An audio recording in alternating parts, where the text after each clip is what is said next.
Hello friends, welcome to Telugu law students. AP law LAWCET ఎల్సెట్కి సంబంధించి నిన్నటితో registration process అయితే కంప్లీట్ అవ్వడం జరిగింది. ఈ రోజుతో మనకు వెరిఫికేషన్ లాస్ట్ డేట్ కదా, మనకి ఇంకా అండర్ వెరిఫికేషన్ చూపిస్తుందని చెప్పి చాలా మంది అయితే టెన్షన్ పడుతున్నారు. టెన్షన్ పడాల్సిన అవసరం లేదు. ఈ రోజు వరకు వెయిట్ చేయండి. ఇంకా చాలా మంది ఉన్నారు, 100కి 50% మంది ఇంకా కంప్లీట్ అవ్వలేదు. సో మేబీ డేట్లు ఎక్స్టెండ్ చేయొచ్చండి, లేదా ఈ రోజు మేబీ కంప్లీట్ చేసే అవకాశాలు అయితే ఉన్నాయి. సో అందరికీ కంప్లీట్ చేయకుండా అయితే వాళ్ళు నెక్స్ట్ ప్రాసెస్కి అయితే వాళ్ళు వెళ్ళరు. అలాగే మనకి ఇక్కడ కాలేజెస్ లిస్ట్ కూడా రావాలి. నిజానికి ఒక 2 రోజులు ముందుగానే కాలేజెస్ లిస్ట్ రావాలి మనకు. అప్పుడంతా మనం చెక్ చేసుకొని ఆ కోడ్స్ రాసుకొని ఒక లిస్ట్ ప్రిపేర్ చేసుకుంటాము.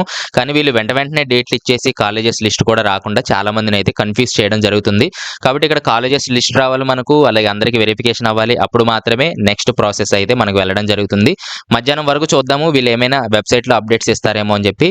మధ్యాహ్నం కూడా రాకపోతే సాయంత్రం వరకు వెయిట్ చేద్దాము. అందరికీ అయిన తర్వాత మాత్రమే వారు నెక్స్ట్ ప్రాసెస్ అయితే చేయడం జరుగుతుంది. కాబట్టి వెయిట్ చేయండి. ఇప్పుడు ఇక్కడ మనకు 2 ఆప్షన్స్ ఉన్నాయి. ఇక్కడ క్యాండిడేట్ రిజిస్ట్రేషన్ అనేది తీసేశారు. ఇక్కడ నో యువర్ అప్లికేషన్ స్టేటస్ అని ఇక్కడ ఇవ్వడం జరిగింది. ఇక్కడ ఒకసారి చెక్ చేస్తూ ఉండండి మీరు, మీకు ఎక్సర్సైజింగ్ వెబ్ ఆప్షన్స్ ఎలిజిబుల్ వచ్చిందా లేదా అని చెప్పి. ఈ విధంగా మీకు రావాల్సి ఉంటుందండి. ఇక్కడ మీరు hall ticket number, date of birth ఇచ్చి గెట్ డీటెయిల్స్ అని మీరు క్లిక్ చేసినట్లయితే your application has been verified by the competent authority and you are eligible for exercising web options as per the schedule. ఈ విధంగా వచ్చినట్లయితే మీరు నెక్స్ట్ ప్రాసెస్కి రెడీగా ఉన్నట్లు. ఇక్కడ చాలా మందికి అండర్ వెరిఫికేషన్ అని పడుతుంది, కాబట్టి మీరు కంగారు పడాల్సిన అవసరం లేదు. అలాగే ఇక్కడ రీఅప్లోడ్ ఆఫ్ డాక్యుమెంట్స్ ఇన్ఫర్మేషన్ అని ఉంది. దీన్ని కూడా ఒకసారి అందరూ చెక్ చేయండి. ఎవరికైతే ఇంకా ఎలిజిబుల్ రాలేదో ఇక్కడ hall ticket number, date of birth ఇచ్చి ఇక్కడ ఓటీపీ ఎంటర్ చేసినట్లయితే ఇక్కడ ఏమైనా సర్టిఫికేట్స్ వాళ్ళు అడుగుతున్నారా అని చెప్పి మీరు ఒకసారి చెక్ చేయండి. అడిగినట్లయితే అప్లోడ్ చేయండి. అడగకపోతే ప్రాబ్లం లేదు. చాలా మంది మాకు అడగట్లేదండి, ఏమైనా ప్రాబ్లమా అని అడుగుతున్నారు. అసలు అడగకపోతే ఎటువంటి ప్రాబ్లం లేదు. మీరు జస్ట్ వెయిట్ చేయండి. వెరిఫికేషన్ వచ్చేదాకా, అంటే ఎలిజిబుల్ వచ్చేదాకా వెయిట్ చేయండి అంతే. నో యువర్ అప్లికేషన్ స్టేటస్ ఒకటి, రీఅప్లోడ్ ఒకటి, ఈ 2 కూడా ఈరోజు చెక్ చేస్తూ ఉండండి.